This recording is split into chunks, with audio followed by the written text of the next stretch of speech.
선택이라는 제목으로 말씀을 증거합니다. 폴 트루니에르는 이런 말을 했습니다. 산다는 것은 선택하는 것입니다.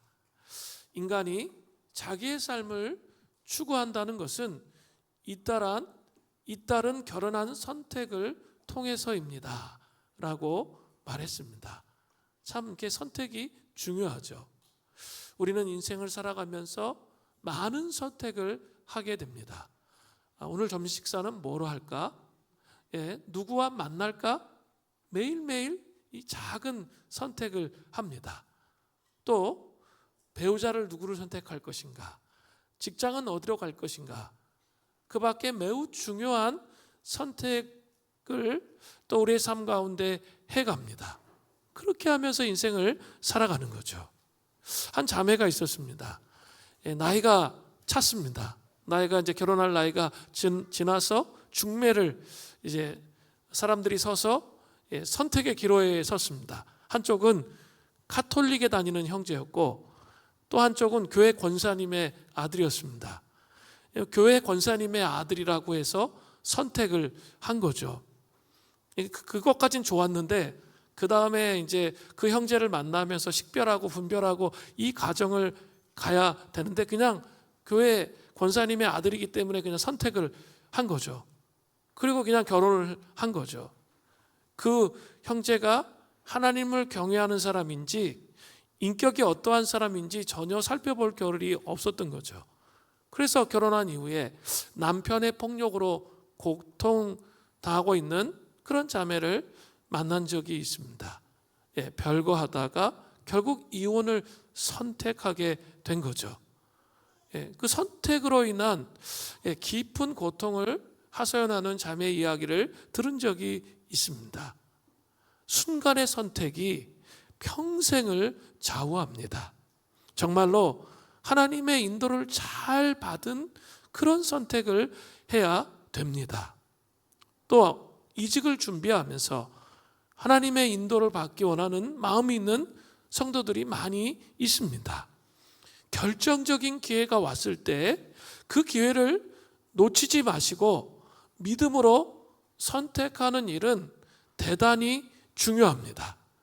그런데 선택하는 게 쉽습니까? 어렵습니까? 어렵습니다. 왜 어렵습니까? 이그나티우스는 이런 말을 했습니다. 원수는 어떤 영혼이 둔한지 예민한지를 아주 세밀하게 살핍니다. 우리보다 훨씬 더 잘 알아요. 그리고 영혼이 예민하다면 자신이 보다 쉽게 교란시키거나 무너뜨릴 수 있도록 그 영혼을 극도로 예민하게 만들려고 애씁니다. 막 불안하잖아요. 그럼 더 불안을 넣는 거죠. 그래서 막 더 예민하게 만들면 제대로 된 선택을 할 수 없잖아요. 그렇게 만든다는 거예요. 만약 어떤 영혼이 어떤 죄에도 빠지지 않는 것을 본다면 우리의 원수는 드러나게 죄를 짓게 만들지는 못할지라도 그러나 어떤 말이나 중요하지 않은 생각에 스며들어 판단을 무디게 함으로써 죄를 짓게 합니다.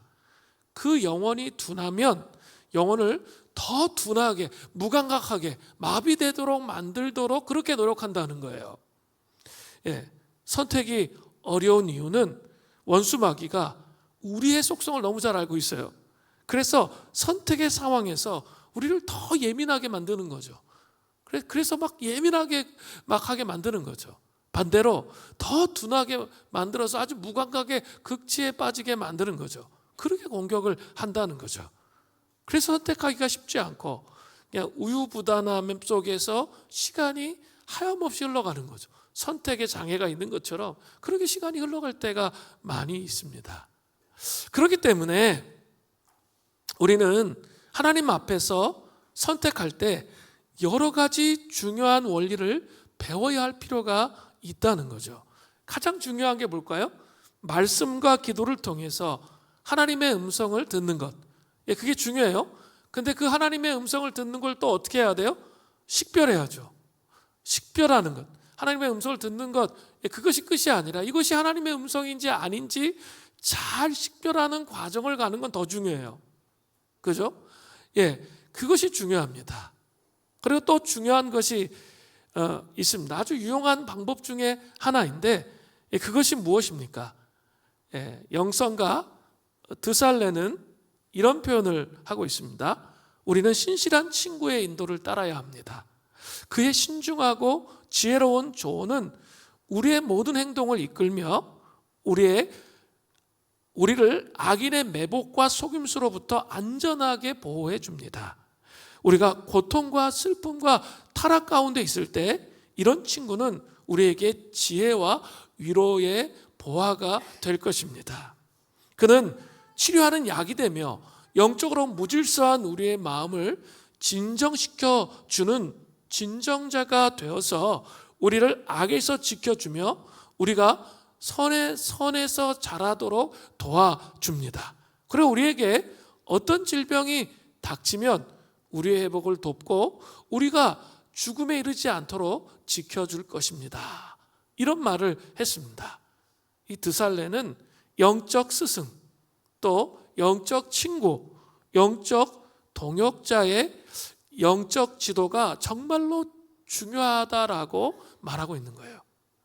여러분, 그런 공동체 안에서 영적 스승, 동역자, 친구들이 있습니까? 특별히 중요한 선택의 상황에서 좋은 친구, 동역자, 스승의 영적 지도야말로 하나님의 뜻에 합한 바른 선택을 할 수 있도록 도와준다는 거예요. 그러니까 자기 혼자 신앙생활 하면 안 돼요. 우리가 참 예민하고 둔하고 편견 속에 빠져 있기 때문에 그렇게 하면 안 된다는 거죠. 영적 식별을 할 수 있도록 그 바른 선택을 할 수 있도록 옆에서 도와준다는 거죠. 물론 그것도 영적 분별력, 식별이 또 중요하죠. 아무리 영적 친구 또 스승, 동역자가 말한 것이라 할지라도 모든 것이 또 하나님의 음성이 아닐 수 있죠. 그렇기 때문에 또 식별하는 것이 필요하겠죠. 자, 오늘 본문은 솔로몬의 아들 르호보암이 중요한 선택을 할 때 두 부류의 사람들에게 영적 지도, 조언을 듣습니다. 그러나 안타깝게도 르호보암은 잘못된 조언을 따라 선택하면서 이스라엘이 두 개의 나라로 쪼개지는 그런 내용이 오늘 본문의 내용입니다. 먼저 선택의 기로에 선 위기의 남자 르호보암을 살펴보겠습니다. 열왕기상 12장 1절은 이렇게 시작됩니다. 르호보암이 세겜으로 갔으니 이는 온 이스라엘을 그를 왕으로 삼고자 하여 세겜에 이르렀음이라. 온 이스라엘 백성들이 솔로몬이 죽은 후에 솔로몬의 아들인 르호보암에게 왕위를 승계하는 왕이 대관식을 하기 위해 세겜에 모였습니다. 세겜은 이스라엘 역사 안에서 대단히 중요한 곳입니다. 여호수아 24장을 보면 이스라엘의 모든 지파가 모여서 언약 의식을 행했던 장소입니다. 제가 성지 순례를 통해 세겜을 가보니까 세겜은 에브라임 지파의 성읍인데 그것을 앞에 놓고 양쪽에 뭐가 있죠? 그리심산과 에발산이 있죠. 그리심산은 축복의 산이고 에발산은 뭐죠? 저주의 산이죠. 이스라엘 백성이 하나님의 율법을 지킬 것을 언약하면서 거기를 지나가는 거예요. 완전히 실물 설교죠. 그것을 지나가면서 기억하는 거죠. 그 언약을 지키면 하나님의 복을 받는 것이고 그렇지 않으면 저주를 받는 거구나. 이것을 아주 선명하게 보여주는 그런 내용이 그냥 그 지역의 자체에 다 있는 거예요. 거기에다가 여호수아가 한 아주 유명한 말이 생각이 납니다. 여호수아 24장 15절 후반절입니다. 너희가 섬길 자를 오늘 택하라. 오직 나와 내 집은 여호와를 섬기겠노라 하니. 섬길 자를 택하라는 거예요. 나와 우리의 집은 오직 여호와만을 섬기겠다고 고백했던 그런 장소가 바로 여기죠. 온 이스라엘은 역사적으로 중요한 곳에서 중요한 결정을 하기 위해서 모였습니다. 그런데 온 이스라엘 백성들은 지금 불만이 아주 극에 달해 있는 상태였습니다. 그 이유가 무엇입니까? 열왕기상 12장 3절 후반절부터 4절입니다. 여로보암과 이스라엘의 온 회중이 와서 르호보암에게 말하여 이르되 왕의 아버지가 우리의 멍에를 무겁게 하였으나 왕은 이제 왕의 아버지가 우리에게 시킨 고역과 매운 무거운 멍에를 가볍게 하소서. 그리하시면 우리가 왕을 섬기겠나이다. 예, 지금 반역의 의도가 있어요, 없어요? 없는 거죠. 예, 그 불만을 해결해 달라고 말했던 거예요. 불만이 무엇입니까?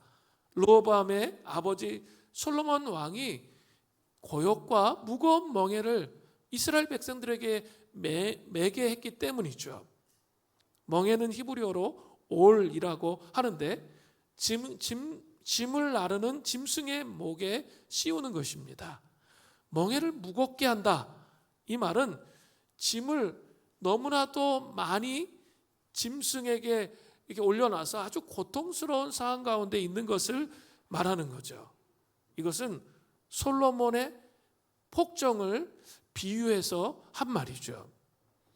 솔로몬은 과도하게 무리한 건축 사업으로 이스라엘 백성들을 동원해서 중노동을 시켰습니다.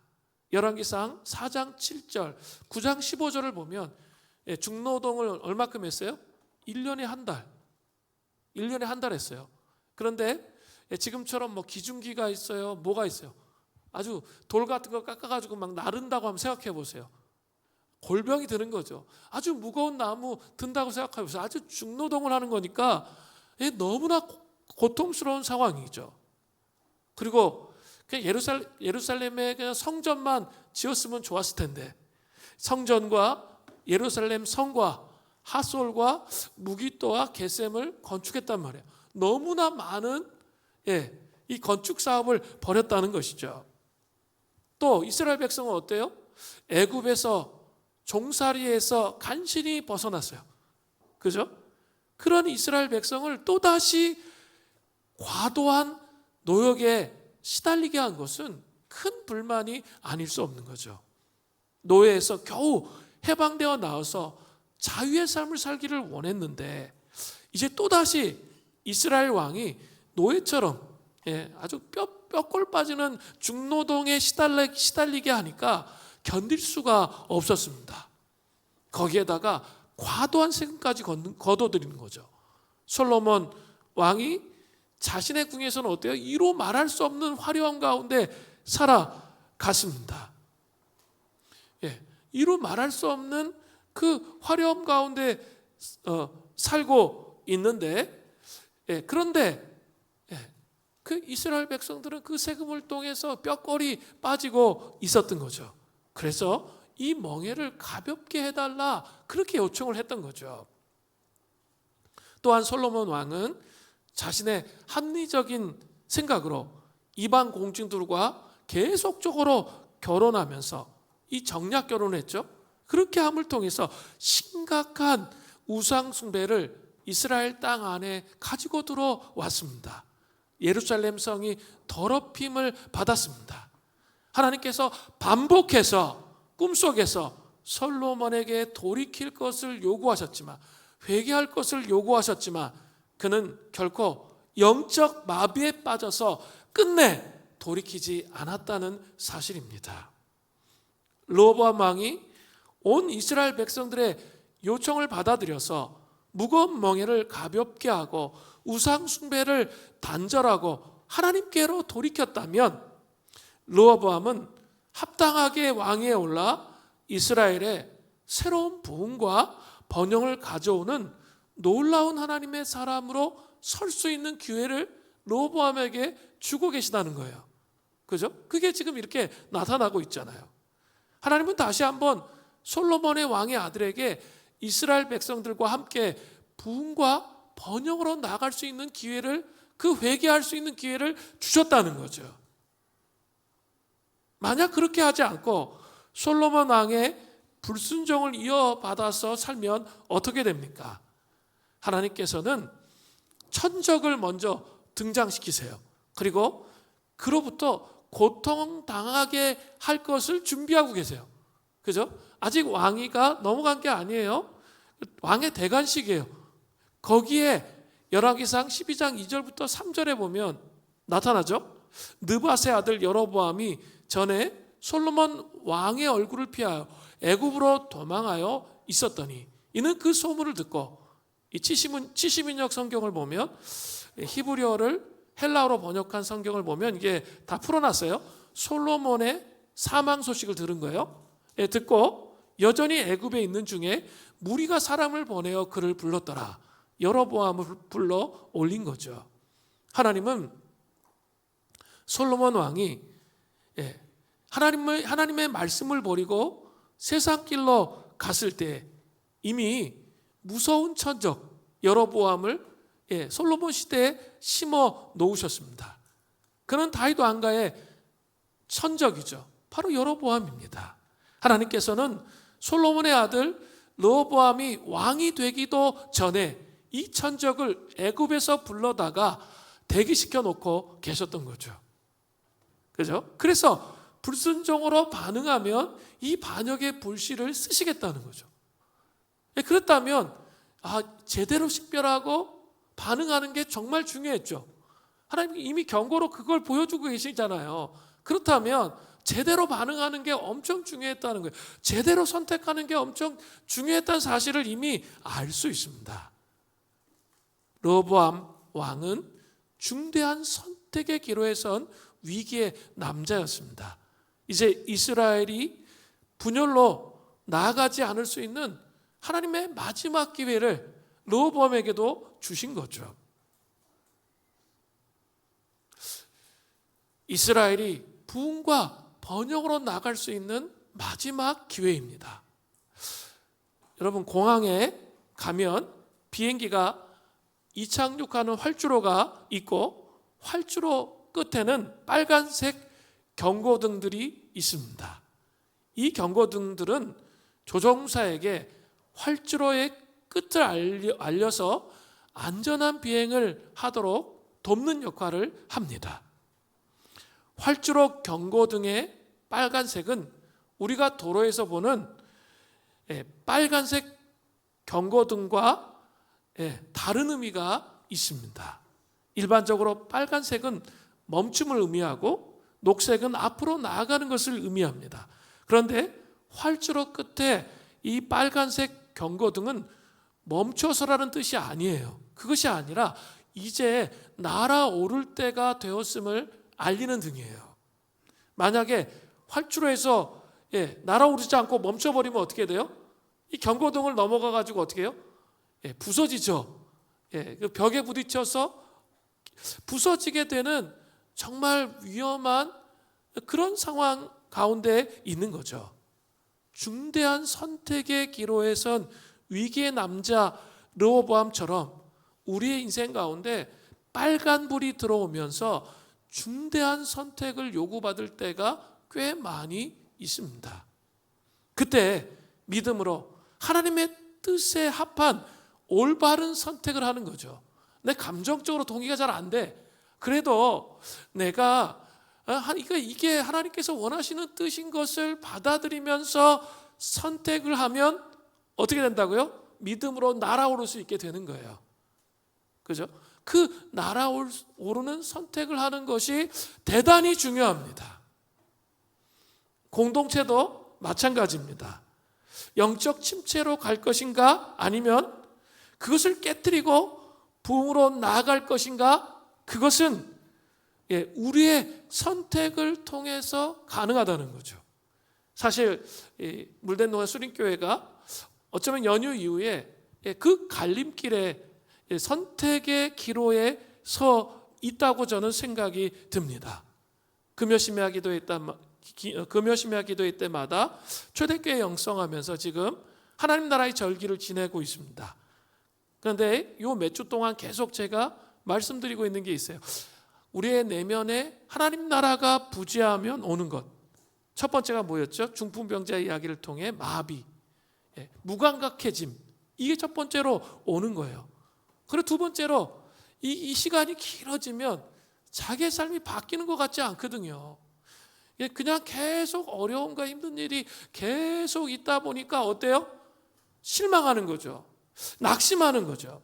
무감각과 이 마비와 실망이 같이 붙으면 정말 힘이 하나도 없어.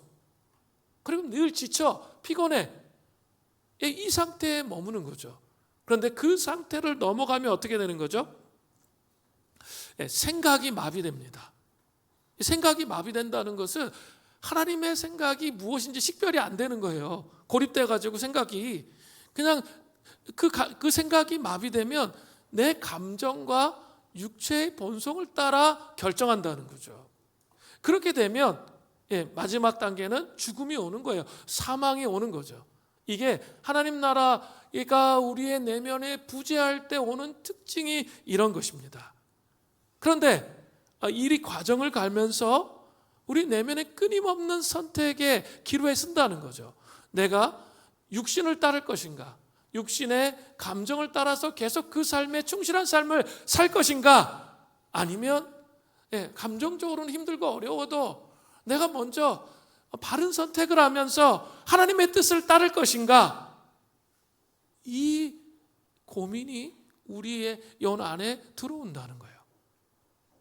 자, 이번 주부터 한 주간 그런 선택의 기로에서 영적 침체로 계속 갈 것인가, 아니면 정말 동행과 부흥의 신비로 이 가을을 깨뜨리며 나아갈 것인가, 이 선택의 기로에서 특별 새벽 기도회를 하는 거예요. 근데 육체의 필요, 난 너무 피곤하고 지치고 힘들고 그동안 1년 동안 한 게 아무것도 없는 것 같고 상실의 계절이잖아요. 그러면서 막 그런 생각 속에 빠져 있을 것인가, 아니면 그 생각들을 깨뜨리고 주님께서 원하시는 내 육체의 소욕을 컨트롤하고 다스리며 깨어나서 주님께서 원하시는 걸 붙잡을 것인가, 지금 우리가 이 선택의 기로에 있는 겁니다. 이 선택을 잘 하시는 게 정말 중요합니다. 그래서 이 특별 새벽 기도회를 통해서 우리 안에 깊은 십자가의 은총과 은혜를 다시 새기는 거죠. 내 육체가 육체의 욕망을 따라 이 생각이 막 세속적으로 하나님이 원하시지 않은 대로 막 갔다면 다시 그 하나님의 말씀으로 십자가로 말미암아 하나님의 방식을 자기의 마음속에 새겨야 돼요. 그러면 그 다음에 마음이 움직이는 거예요. 그죠? 그 마음은, 죄된 본성의 마음은, 타락한 본성의 마음은 움직이지 않습니다. 그 상태에서 뭘 결정하면 대단히 위험한 겁니다. 이것을 먼저 기억하셔야 됩니다. 또 목회 데이터 연구소에서 2026년 한국교회 트렌드 키워드 10가지를 발표했습니다. 그 중에 첫 번째 키워드가 뭐냐면, 대표적인 트렌드 키워드, 그것은 심플 처치입니다. 심플 처치라는 것은 뭐냐면, 교회의 핵심 사명을 중심으로 사역을 재설계해서 복음의 중심을 드러내는 교회를 말하는 거예요. 교회의 핵심 사명이 뭔지 그것을 중심으로 사역을 재설계하는 거죠. 그리고 복음의 중심이 드러나게 하는 교회가 심플 처치라는 거죠. 그러면서 한 교회 예를 드러났어요. 경기도 화성 조암제일교회는 주일마다 평균 300명이 출석하는 교회이지만 전도회를 비롯한 각종 조직을 두지 않는 것이 특징입니다. 대신 목회를 위해 필요한 핵심 사역만 유지하고 있습니다. 간단한 교회 조직이 대표적인 사례가 찬양대를 폐지하는 것입니다. 이 교회는 대신 목장, 소그룹이 돌아가면서 주일 특성을 맡습니다. 교회 본질이 영혼의 구원에 있다는 이유에서 간소화된 조직으로 전환했다는 거죠. 조직을 단순화하고 교회 전체가 하나의 가족 공동체로 연결되도록 한 전략적인 선택을 한 셈이라는 것이죠. 목회 데이터 연구소는 이런 흐름을, 한국교회가 이런 흐름으로 가고 있는데 이것은 바로 심플 처치다, 이렇게 정의했습니다. 그리고 이런 흐름은 내년 한국교회의 핵심 트렌드 중에 가장 중요한 트렌드로 자리 잡을 것으로 내다보았습니다.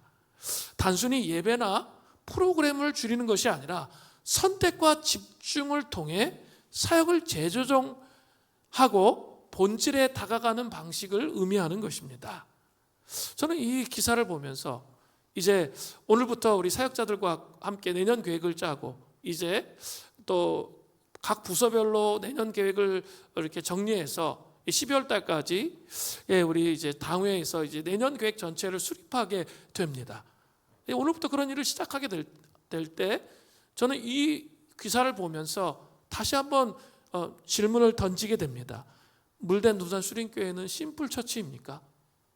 그렇게 물어야 돼요. 그리고 내년 계획을 이제 짜기 시작하는데 이 1년의 과정 가운데 우리는 물된 동산 수린교회는 올바른 선택을 하고 있는가?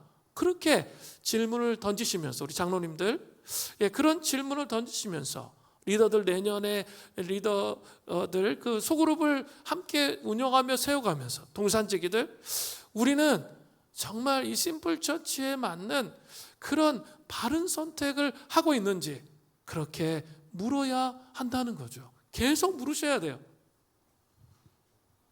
선택의 중요한 순간에 르호보암 왕은 지금 무엇인가를 스스로 결정하기 어려워서 3일간의 시간을 달라고 백성들에게 요구하고 3일 후에 백성들에게 오라고 합니다. 열왕기상 12장 5절입니다. 르호보암이 대답하되 갔다가 3일 후에 다시 내게로 오라 하매 백성이 가니라. 3일간의 중대한 선택의 기로에서 르호보암은 모사들의 조언을 받습니다. 그런데 영적 지도를 받는 것도 중요하지만 더 중요한 것은 내 육신의 욕망과 반대되는 것이라 할지라도 제가 계속 말씀드리고 있어요. 내 육신의 욕망과 반대되는 것이라 할지라도 바른 조언을 선택하는 것은 정말 중요한 거예요. 내가 자존심에 좀 흠집을 받더라도 그것이 하나님의 뜻이면 어떻게 해요? 내 감정적으로 작동이 안 돼. 그래도 그것을 선택하는 것이 중요하다라는 것이죠. 오늘 본문에는 두 가지의 영적 모사, 조언과 지도가 나옵니다. 먼저 노인들이 등장합니다. 노인들은 누구입니까? 열왕기상 12장 6절을 보세요. 르호보암 왕이 그의 아버지 솔로몬의 생전에 그 앞에 모셨던 노인들과 의논하여 이르되 너희는 어떻게 충고하여 이 백성에게 대답하겠느냐? 그렇게 물었어요. 노인들은 아버지 솔로몬의 생전에 그 앞에 모셨던 사람들입니다.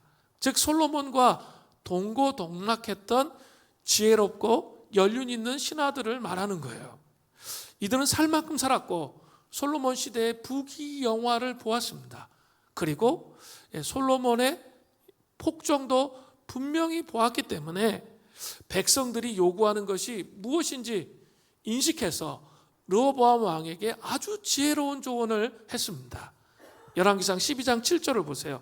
대답하여 이르되 왕이 만일 오늘 이 백성을 섬기는 자가 되어 그들을 섬기고 좋은 말로 대답하여 이르시면 그들이 영원히 왕의 족이 되리이다 하니. 이렇게 처음 왕이 되면 좀 군기 잡고 싶고 막 거들먹거리고 싶잖아요.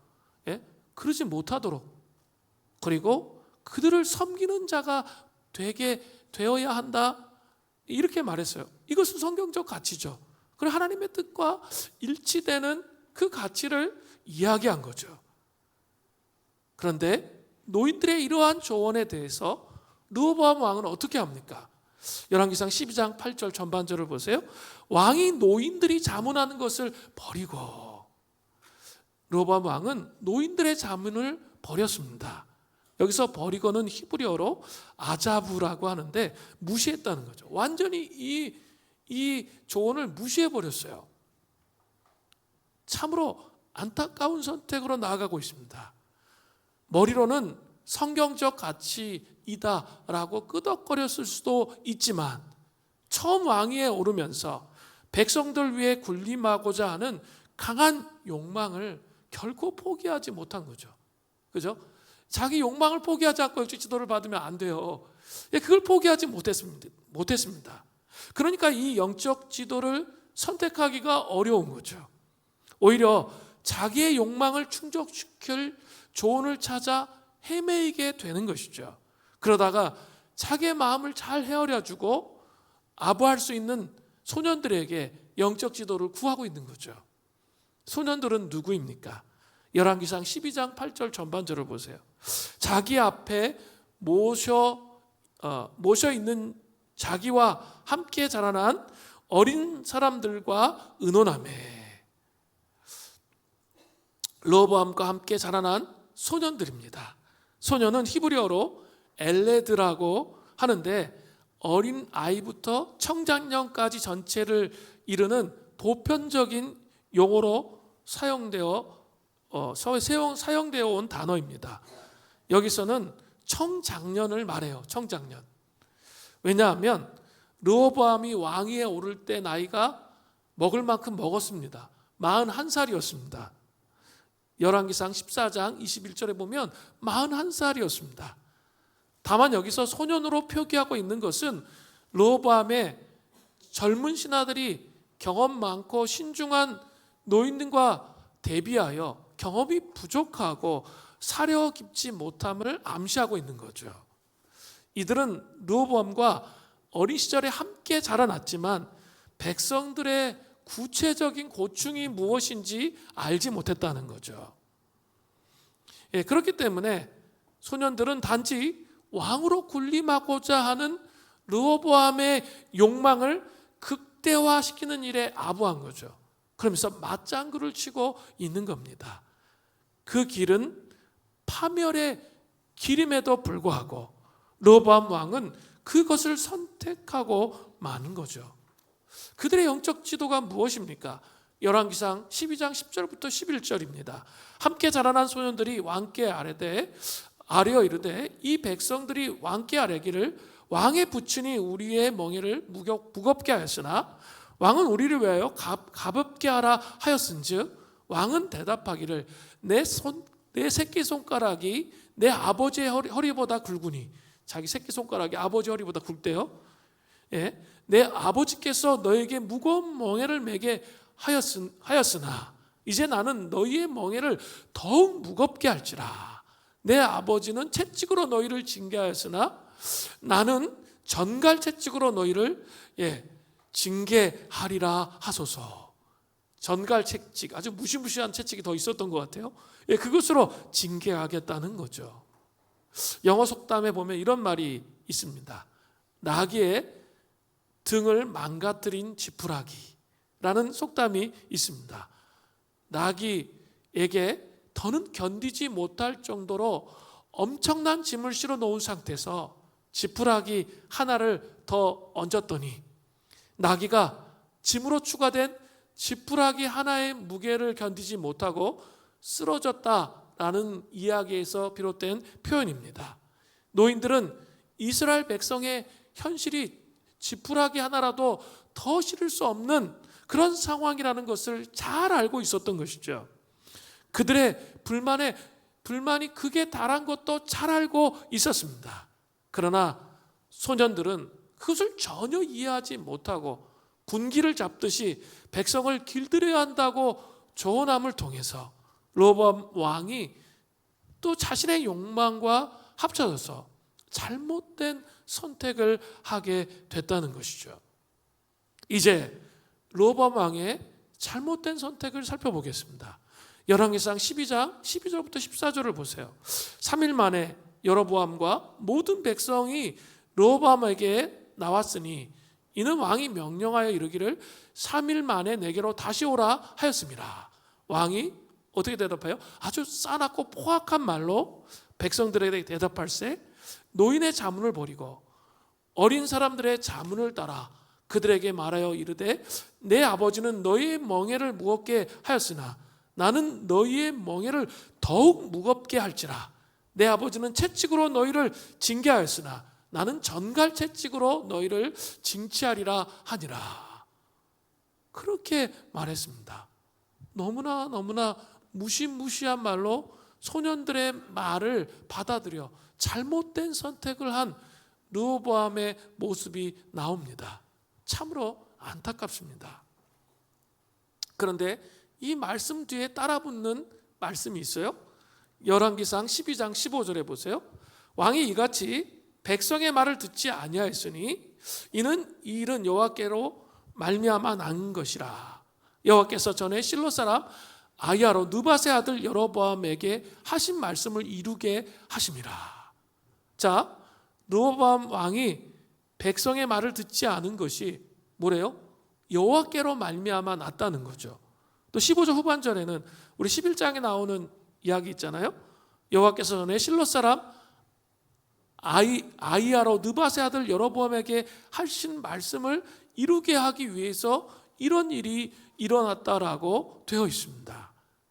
그렇다면 우리는 좀 잘못된 생각을 할 수 있어요. 이걸 표면적으로 해석하면서 하나님이 이미 결정한 것이라면 르호보암이 너무 불행한 거 아니냐, 그렇게 생각할 수 있습니다. 아버지 솔로몬의 피해자가 아들 르호보암이 되기 때문입니다. 그러나 그렇지 않습니다. 하나님께서는 르호보암이 노인들의 영적 지도를 받아서 바른 길을 선택했다면 뜻을 돌이키셨을 것이 분명합니다.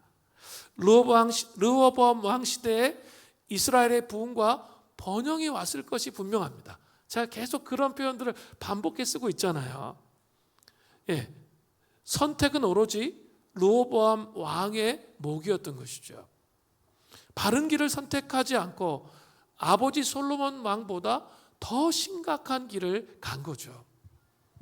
특별히 이 부분은 신약 성경 로마서 1장 28절의 말씀이 생각나게 합니다. 이런 말씀이 나오죠. 또한 그들이 마음에 하나님 두기를 싫어하며 마음에 하나님 두기를 싫어한 거예요. 이렇기 때문에 하나님께서 그들을 그 상실한 마음대로 내버려 두사 합당치 못한 일을 하게 하셨으니, 기본적으로 이렇게 죄를 지으면 마음속에 하나님을 두기 싫어하잖아요. 그죠? 그러나 이렇게 어때요? 우리 감정적으로 가지 않고 이렇게 의지적으로 제가 선택해야 된다 그랬잖아요. 이렇게 내가 정말 하나님 앞에 나가야지, 그런 마음을 먹으면 어떻게 되죠? 성령님께서 우리를 도우세요. 성령님께서 우리를 도우시면서 어떻게 합니까? 그 마음을 바꾸시죠. 회개할 수 있도록 깨닫게 해주시죠. 그전에는 그게 죄인지 전혀 몰랐어.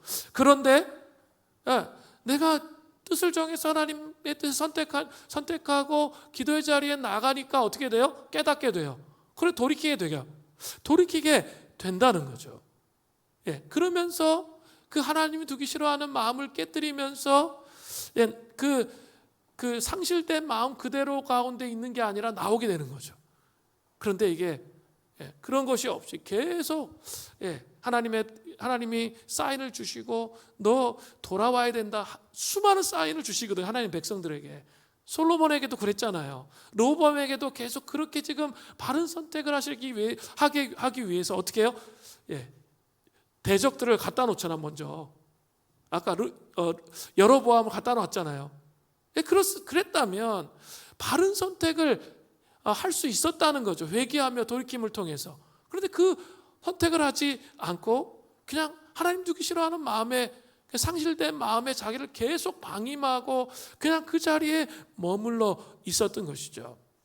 그러면 하나님이 계속 노력을 하시다가 어떤 지점이 가면 노력하시지 않습니다. 내버려 두시는 거죠. 그게 심판이에요. 그게 상실된 마음 그대로 내버려 둔 것이죠. 이사야서 59장 1절부터 2절을 보면 여호와의 손이 짧아 구원하지 못하심도 아니요 귀가 둔하여 듣지 못하심도 아니라 오직 너희 죄악이 너희와 너희 하나님 사이를 갈라놓았고 너희 죄가 그의 얼굴을 가려서 너에게 듣지 않으시게 함이니라. 죄가 상실된 마음 상태에 계속 머물게 한다는 거죠. 전적인 하나님의 은혜가 있어야 돼요. 그리고 우리가 서로를 위해서 그런 은혜, 하나님이 경고하시고 말씀하실 때 돌이킬 수 있는 은혜를 받을 수 있도록 하나님 그 굳은 마음이 제거되도록, 오늘도 이 설교를 통해 하나님은 또 그 사인을 주시는지 모르겠어요. 하나님 앞에서 제대로 된 선택을 하라고 그 사인을 주시고 있잖아요. 이것을 받는 게 은혜라는 거예요. 큰 그림에서 이게 엄청나게 중요한 은혜예요. 자존심에 상처 나는 거, 그건 아무것도 아니에요. 정말 하나님께서 경고를 주실 때 받아들일 줄 아는 게 은혜라는 것이죠. 이제 이러한 르호보암의 잘못된 선택으로 말미암아 일어난 일들을 좀 살펴볼 거예요. 열왕기상 12장 16절부터 17절을 보세요. 온 이스라엘이 자기들의 말을 왕이 듣지 아니함을 보고 왕에게 대답하여 이르되 우리가 다윗과 무슨 관계가 있느냐? 이새의 아들에게서 받을 유산이 없도다.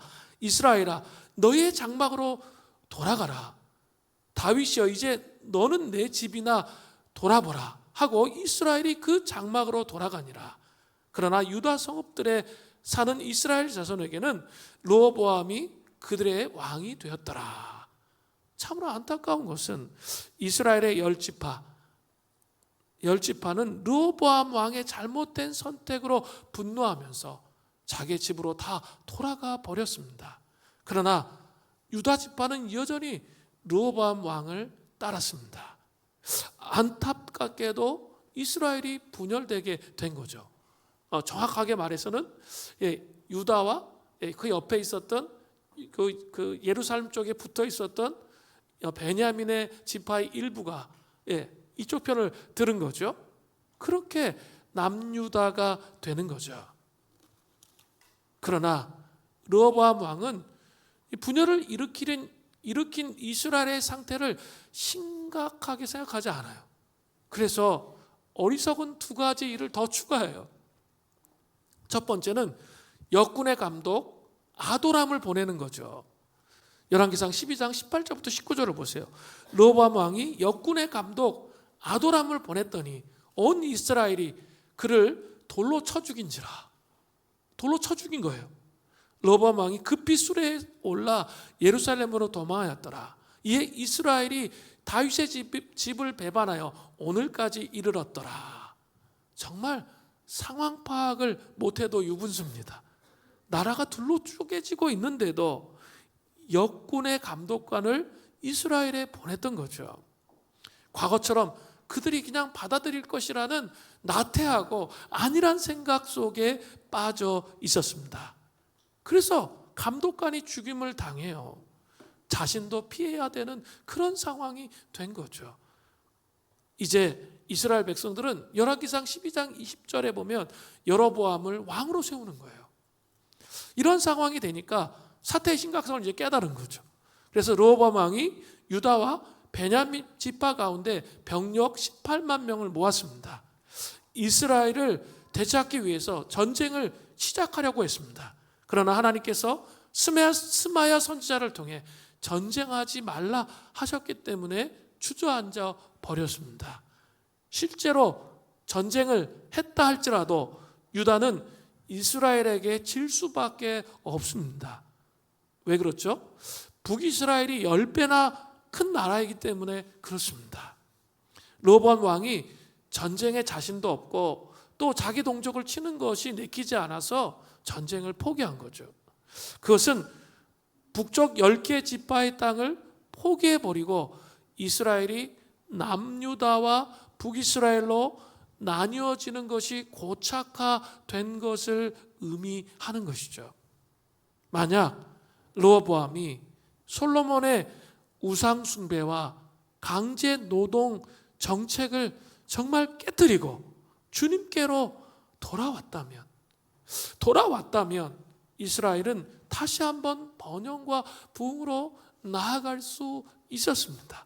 그 선택의 기로에서 자기의 감정을 따른 선택이 아니라 자기 욕망을 따른 선택이 아니라 하나님께서 원하시는 선택을 했다면 그렇게 될 수 있었다는 거죠.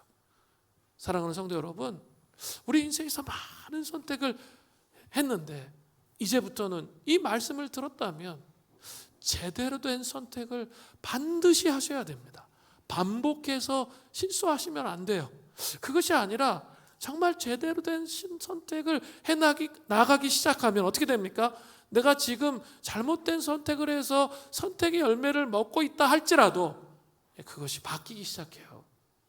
하나님의 뜻 가운데 그 선택을 해나가기 시작하면 처음에는 이게 뻑뻑하죠. 잘 안 되죠. 지금 이 상황에서 뭐 그런 변화가 일어날까 이런 생각 속에 갇히게 됩니다. 그러나 자꾸 하나님께서 원하시는 걸 선택하게 되기 시작하면 반드시 서서히 변화가 나의 삶 속에 들어옵니다. 그리고 그 변화가 들어온 다음에 그 다음에 뭐가 오는 거죠? 소망의 한 줄기 빛이 던져지는 거예요. 그리고 그 빛을 따라 나아가게 되면 하나님께서 다시 우리의 삶을 여시고 회복하시는 게 보이는 거죠. 그렇지 않고 이 선택을 제대로 하지 않고 계속 그 상태 가운데 머무르고 있다면 빛이 보이지 않아요. 빛이 보일 수가 없습니다. 계속 그 안에서 쳇바퀴가 돌고 그 어둠 속에서 쳇바퀴가 돌면서 어떻게 해야 할지 모르는 거예요. 사랑하는 성도 여러분, 정말 제대로 된 그 선택으로 나오시는 그런 은혜가 있기를 간절히 바랍니다. 자, 이제 우리 찬양하면서 주님 앞에 나아가겠습니다. 나는 주를 섬기는 일에 후회가 없습니다. 이 찬양을 할 겁니다. 이 찬양을 좀 하시면서 자기의 삶을 좀 반추해 보시고 돌아보면서 좀 잘못된 선택을 했던 것들이 있다면 회개하고 돌이키면서 하나님 아버지, 내 육신의 정욕을 따라 움직이는 선택을 했던 것들을 회개합니다. 주님, 지금 마비되어 있고 하나님 아버지 낙심하고 생각이 감정적으로 흘러가고 있고 이런 저를 건져주셔서 주님 앞에 서게 하여 주시옵소서. 그렇게 기도하면 좋겠습니다. 나의 평생에 가장 복된 일은 같이 한번 찬양하겠습니다.